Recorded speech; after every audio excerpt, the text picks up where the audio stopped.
"Watch your step," she whispered. But it was already too late. The CEO's $1,000 shoes were soaked in spilled coffee, and the voice that followed wasn't calm. It was cruel. "Welcome, my beautiful and amazing family. Please subscribe, like, and tell us where you are watching from. No, let's begin. Do you have any idea how much these cost?" Gray Davis barked. His words sliced through the glass-lined lobby of Davis Technologies like a blade. Conversations froze. Phones stopped mid-swipe. Every intern, every executive assistant, every client, waiting for their morning meeting, turned toward the scene unfolding in the center of the marble floor. At his feet, a black woman knelt with a cleaning rag, her white uniform already damp from the spill. Sonia Carter moved with quiet efficiency, her face calm, her hands steady. "I'm sorry, sir," she said softly. "I'll take care of it immediately." Gray's expression twisted. "You'd better. People like you need to learn to watch where you're going." The silence that followed was suffocating. A junior analyst shifted uncomfortably near the elevators. Two assistants exchanged glances but said nothing. Even the receptionist had stopped typing, her fingers frozen above the keyboard. Sonia simply nodded. She didn't argue, didn't defend herself. She just kept mopping, her movements fluid and practiced. As she worked, her sleeve slipped back slightly, revealing a flash of silver ink on her wrist, a small tattoo shaped like an open hand cradling a torch. No one noticed. Not yet. Gray turned on his heel, muttering under his breath about standards and incompetence, his polished shoes clicking sharply against the floor as he strode toward the elevators. But Clara Reeves, his sharp-eyed executive assistant, lingered. She watched Sonia finish cleaning, watched the way the woman carried herself, head high, shoulders square, dignity intact despite being humiliated in front of dozens of people. And then Clara saw it. The tattoo, just for a second, but long enough to trigger something in her memory. She'd seen that symbol before, recently, on the embossed letterhead of the company's most powerful shareholder. Her breath caught. What Clara didn't know, what nobody in that building knew, was that the woman scrubbing coffee off the lobby floor had every right to be sitting in the executive suite upstairs. That the uniform she wore was a choice, not a sentence. That her last name wasn't just Carter, it was Edwards Carter. And her father, Edward Carter, didn't just invest in Davis Technologies, he owned it. But understanding how a billionaire's daughter ended up working anonymously as janitorial staff in her own father's company requires going back. Back to before the coffee spill, before the humiliation, before Gray Davis ever thought he was untouchable. It requires understanding who Sonia Carter really is, and why she walked away from a fortune most people only dream of.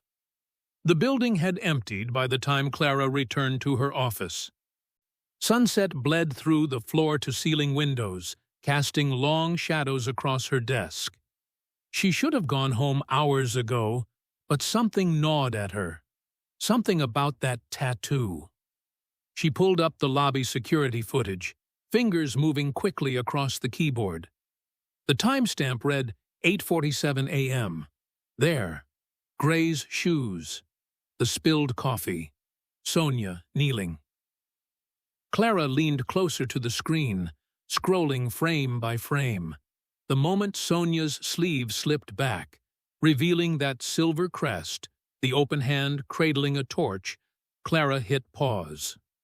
Her pulse quickened. She'd seen that symbol before. Recently.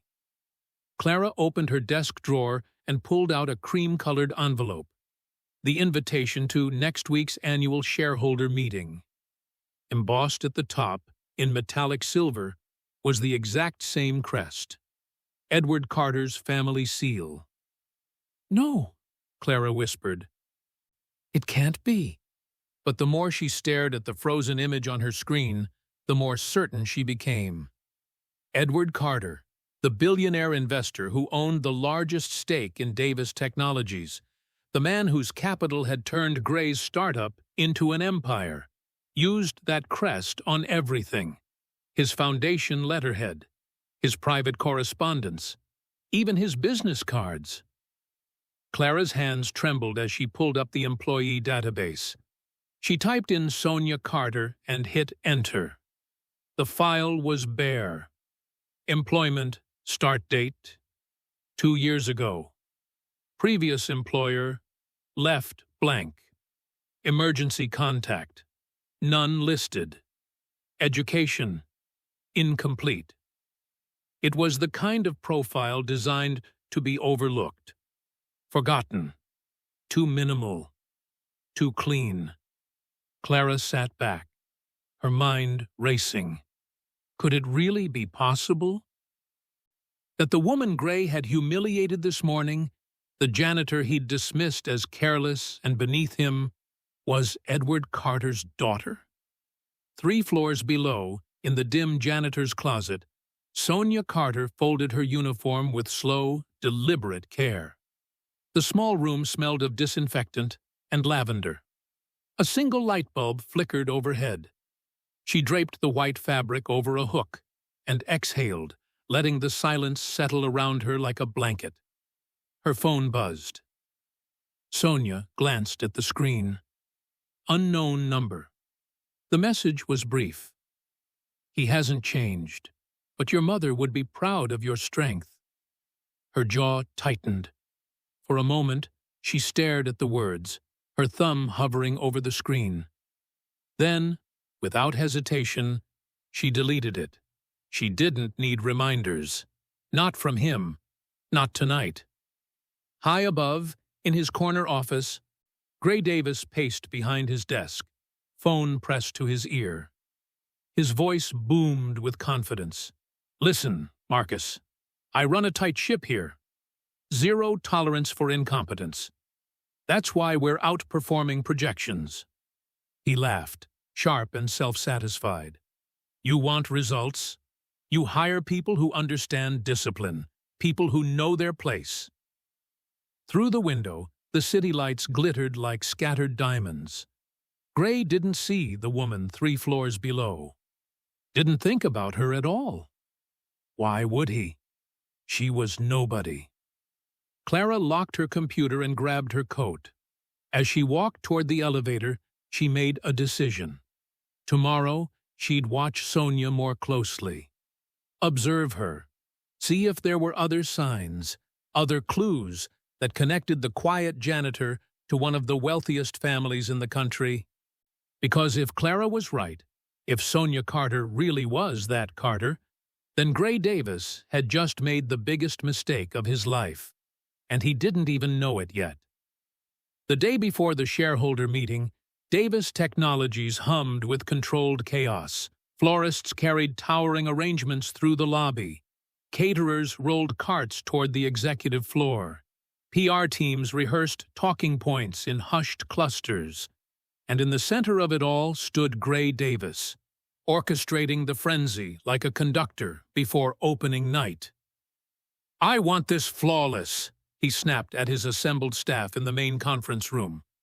Press, foreign investors, board members, they'll all be watching. One mistake, one moment of sloppiness, and heads will roll. Am I clear? Nervous nods rippled through the crowd. Perfection, Gray repeated, his voice cold. Nothing less. Clara stood near the back, arms crossed, watching him perform. She'd barely slept.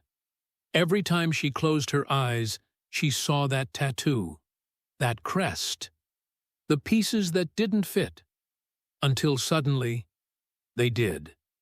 As the staff dispersed, Clara noticed Sonia entering through the side door, pushing a cleaning cart. She wore the same white uniform, the same quiet expression. Sonia, a supervisor called out. We need boardroom coverage during setup. You'll clean between sessions tomorrow. Sonia nodded. Of course. Clara's chest tightened. She had to know. 20 minutes later, Clara found Sonia wiping down the glass conference table in the empty boardroom. Sunlight poured through the floor-to-ceiling windows, illuminating dust particles suspended in the air like tiny stars. "Sonia," Clara said softly, stepping inside. Sonia looked up, surprised. "Ms. Reeves, do you need something?" Clara closed the door behind her. "Why do you stay here, Sonia? You don't belong cleaning after people who look down on you." Sonia paused, rag in hand, and smiled faintly. "Sometimes, to change a place, you have to see it from the floor up." The answer was simple, profound, and it told Clara everything. As Sonia reached for the cleaner, her sleeve slipped back. There it was again, the silver crest, glinting in the light. The open hand. The torch. Clara's voice dropped to a whisper. "That tattoo, it's your father's crest, isn't it?" Sonia's hand stilled. For a long moment, she didn't move. Then, slowly, she met Clara's gaze. "You know." It wasn't a question. Clara nodded. "Edward Carter, the largest shareholder. You're his daughter." Sonia exhaled, shoulders relaxing slightly. "Does it matter?" "It matters," Clara said urgently, "because Gray just humiliated you in front of the entire company. And tomorrow, your father will be at that meeting. If he finds out, he already knows," Sonia said quietly. "He's always known." Clara stared. "Then why?" "Because some lessons," Sonia interrupted gently, "can't be taught from the top." Clara left the boardroom shaken, her mind spinning. Should she warn Gray? Tell him the truth before he walked into a trap of his own making? Or should she let him fall? By the time she reached her office, she still didn't have an answer. That night, Sonia sat alone in her small apartment, staring at her phone as it rang. The caller ID simply read, "Dad." She hesitated, then answered. "Hello." Edward Carter's voice was warm but weary. "Tomorrow, Sonia. Tomorrow, you'll see who people really are." Sonia closed her eyes. "I already know who they are." "Then remember who you are," he said softly. "Don't lose your grace, no matter what happens." She smiled, petted and knowing. "I won't." When the call ended, Sonia sat in the silence, staring out her window at the glittering city below. Tomorrow, everything would change, and Gray Davis still had no idea. The boardroom gleamed like a cathedral of glass and steel. Executives in tailored suits filled the leather chairs. Journalists positioned cameras at the back. Foreign investors whispered in clusters near the windows. And at the head of the polished table stood Gray Davis, radiant with confidence. "Ladies and gentlemen," he began, voice booming with authority, "Davis Technologies didn't reach the top by accident. We got here through discipline. Through cutting inefficiencies and demanding excellence at every level." Applause rippled through the room. Gray smiled, feeding off the energy. Loyalty, control. These aren't just buzzwords. They're the pillars of leadership. And under my direction, this company will continue to... Near the floor-to-ceiling windows, almost invisible against the morning light, Sonia Carter moved quietly with her mop and bucket. She worked with the same steady grace she always had, as if the room full of power brokers didn't exist. Clara sat near the back, hands clenched in her lap, heart racing. She'd made her choice. She hadn't warned Gray. Now all she could do was watch. The massive screen at the front of the room flickered to life. Edward Carter's face appeared. Silver-haired, sharp-eyed, impossibly calm. "Good morning, everyone," Edward said smoothly. "Thank you for joining us." Gray nodded curtly. "Mr. Carter, we're honored to have you." "Before we proceed, Mr. Davis," Edward interrupted, his tone polite but firm. "There's something you should know about one of your employees." Gray's smile faltered. "Now's not the time, Mr. Carter." "On the contrary," Edward said, his voice like silk over steel. "This is exactly the time." The room went still. Edward's gaze shifted, and the camera on the screen panned slowly across the boardroom, past the executives, past the journalists, until it landed on Sonia. She stood near the window, mop in hand, meeting the camera's gaze with quiet dignity. "The woman standing in your boardroom," Edward continued, each word deliberate, "cleaning your floors, is my daughter." The silence shattered. Gasps erupted. Camera flashes exploded like lightning. Executives turned in their seats, eyes wide with shock. Gray's face drained of color. This is some kind of mistake." "The mistake, Mr. Davis," Edward said, his tone cutting through the chaos like a blade, "is assuming dignity is worn like a suit." Sonia set down her mop. She stepped forward, her white uniform stark against the sea of designer fabric. Every eye in the room locked onto her. When she spoke, her voice was soft but unshakable. "Respect shouldn't depend on who signs the checks." The words hung in the air like a verdict. Gray opened his mouth, then closed it. His hands trembled. For the first time in his career, he had no response. Edward's voice filled the silence. "Effective immediately, Sonia will oversee the newly established Carter Foundation, a philanthropic initiative dedicated to employee welfare, education, and community development within this company." Thunderous applause erupted. Not for Gray, for Sonia. She stood at the center of the room, no longer invisible, no longer dismissed. The janitor had become the most powerful person in the building, not through money or titles, but through the one thing Gray had never understood: grace. Gray remained frozen at the head of the table, his empire of arrogance collapsing around him. He'd spent years building a reputation on control and dominance, and in one moment, a woman he'd humiliated had dismantled it all without raising her voice. Clara exhaled slowly, tears stinging her eyes. Justice, she realized, didn't always roar. Sometimes it whispered. The rooftop garden was empty when Gray found her. Sonia stood at the edge of the terrace, hands resting on the glass railing, gazing out at the city as twilight deepened into night. The skyline glittered below like a constellation fallen to earth. Gray hesitated in the doorway. Rain had begun to fall, light at first, then steady, drumming against the glass overhead.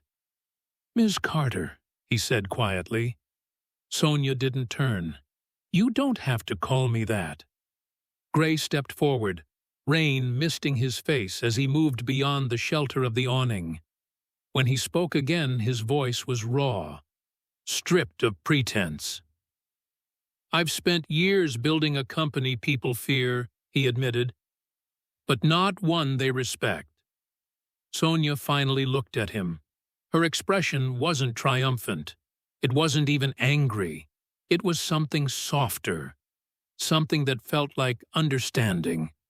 "Then build again," she said quietly. "Start with people, not profits." Gray's throat tightened. "I don't know if I can undo what I've done." "You can't," Sonia replied. "But you can do better going forward." The rain fell harder now, soaking them both. Neither moved. "Finch?" Gray asked. his voice breaking. "Why didn't you destroy me when you had the chance?" Sonia smiled faintly. "Because I didn't come here for revenge. I came here to understand what my father built, and whether it was worth saving." "And," Gray whispered, "is it?" She held his gaze. "That depends on what you do next." For a long moment, they stood in the rain, CEO and heiress, humbled and humbling, until Sonia turned and walked back inside, leaving Gray alone with the weight of his choices. 1 week later, the lobby of Davis Technologies had been transformed. A massive banner stretched across the marble wall. Davis Technologies, rebuilt on respect. Press filled the space. Cameras lined the perimeter. Employees stood shoulder to shoulder, watching as Gray Davis approached the podium. He looked different, smaller somehow, more human. "A week ago," Gray began, voice steady but quiet, "I made a mistake. I forgot that everyone in this building, regardless of title or uniform, deserves dignity. I treated people as tools instead of human beings, and I was wrong." The room was silent. "This company stands today because of people like Sonia Carter," he continued. "People I overlooked. People I dismissed. People whose value I was too arrogant to see." He stepped back, gesturing toward Sonia. She wore a tailored navy suit now, her hair pulled back, her presence commanding without effort. "Today, I'm honored to announce the Carter Initiative," Gray said, "a program dedicated to funding education, mentorship, and leadership opportunities for underrepresented workers. Championed by Sonia Carter, who taught me that true power isn't about control. It's about compassion." Applause erupted. Sonia stepped to the microphone, calm and composed. "I didn't want revenge," she said simply. "I wanted change. If my story reminds one person to treat another with dignity, to see beyond titles and uniforms, then it's worth it." The applause swelled. Cameras flashed. Journalists shouted questions. But Sonia didn't bask in the attention. She simply nodded, smiled softly, and stepped away from the podium. As the crowd began to disperse, Gray caught her eye across the room. She paused, holding his gaze. No words passed between them. None were needed. They were no longer CEO and janitor, no longer enemy and victim. They were equals, two people who'd learned, in very different ways, what power truly meant, and how easily it could be lost when wielded without heart. Sonia turned and walked toward the exit, disappearing into the crowd. Gray watched her go, something like hope flickering in his chest for the first time in years. Maybe, he thought, it wasn't too late to rebuild. Not just a company, but himself.